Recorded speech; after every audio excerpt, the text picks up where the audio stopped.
নমস্কার আপনাদের সবাইকে। দিশা ব্লগে আরেকটা রান্নার রেসিপি নিয়ে চলে এসেছি তোমাদের কাছে। তো তোমাদের আগের দিনের আমের চাটনিটা এত ভালো লেগেছে, তাই আজকে হচ্ছে আরেকটা চাটনির রেসিপি নিয়ে চলে এসেছি তোমাদের কাছে। তো আজকে কি রেসিপি করছো চাটনির? বাড়ির মতন আমি চাটনি করব। সেটা আমসত্ত্ব দিয়ে আর তেঁতুল দিয়ে কিশমিশ কাজু টাজু দিয়ে একটা অনুষ্ঠান বাড়ির মতন চাটনি করব। চলো দেখতে থাকো। একটু মশলা করে নিব, ভাজা মশলা। সেটা হলো একটা শুকনো লঙ্কা ভেজে নিলাম আর একটু পাঁচফোড়ন দিলাম। এমনি একটুখানি খোলায় ভেজে নিচ্ছি আর একটু দিচ্ছি মৌরি। অল্প একটু জিরে দিব। একদম অনুষ্ঠান বাড়ির মতনই করব বন্ধুরা, তোমরা দেখতে থাকো।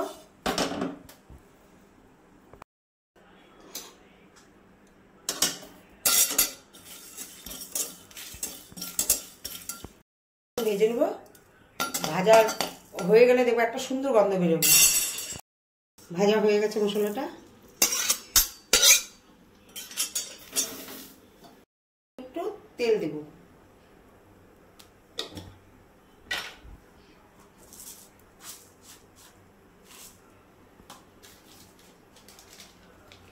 লঙ্কা দেব,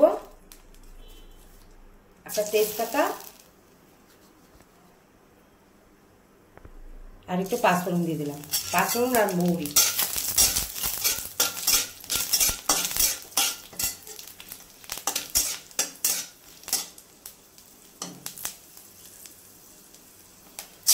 একটু জল দিয়ে দেবো,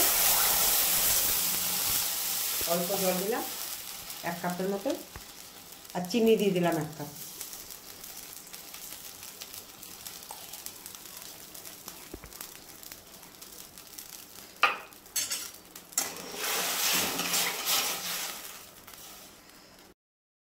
আমসত্ত্ব ছোট ছোট করে কেটে নিয়েছি।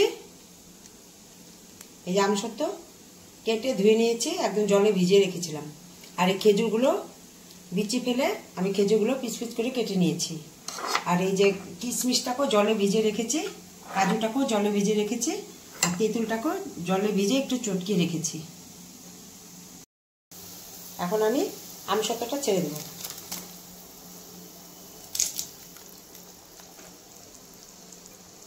খেজুরটাকেও দিয়ে দেবো।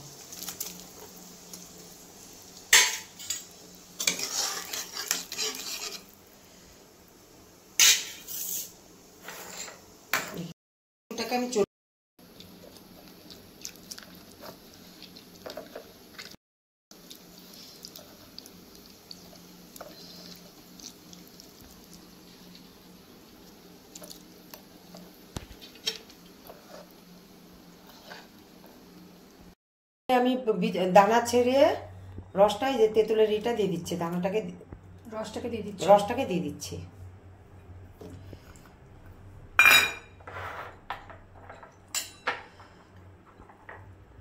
কিশমিশ দিয়ে দিলাম,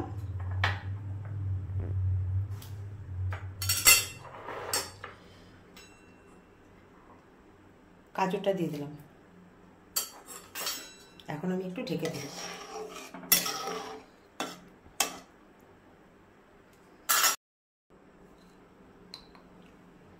1 চামচ লবণ দিয়ে দিলাম।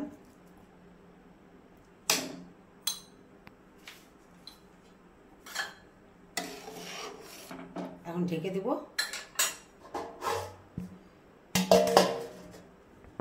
কি সুন্দর চাটনি হয়েছে, একদম অনুষ্ঠান বাড়ির মতন চাটনি হয়ে গেছে। দেখে নাও কালারটা, দেখো। ঠিক যেভাবে আমি করছি ওইভাবে করে করবে।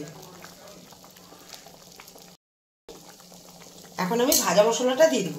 যে মশলাটা ভেজে রেখেছিলাম সেটা আমি আধা ভাঙ্গা করে গুঁড়ো করেছি। পুরা কিন্তু মিহি প্রেস করিনি, একদম আধা ভাঙ্গা করে করেছি। দেখো,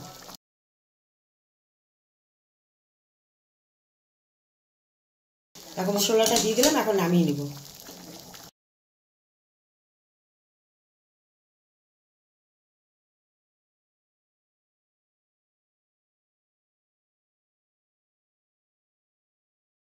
এইভাবে করে তোমরা অবশ্যই করবে। আমি যেভাবে করে করছি চাটনি, অনুষ্ঠান বাড়ির চাটনি মতন করেছি। উপর দিয়ে একটু ভাজা মশলা দিয়েছি, দেখো। খেতে অসাধারণ। দেখো একদম জেলি টাইপের জেলি টাইপের হয়ে গেছে, আর কি সুন্দর কালার হয়েছে দেখেছো।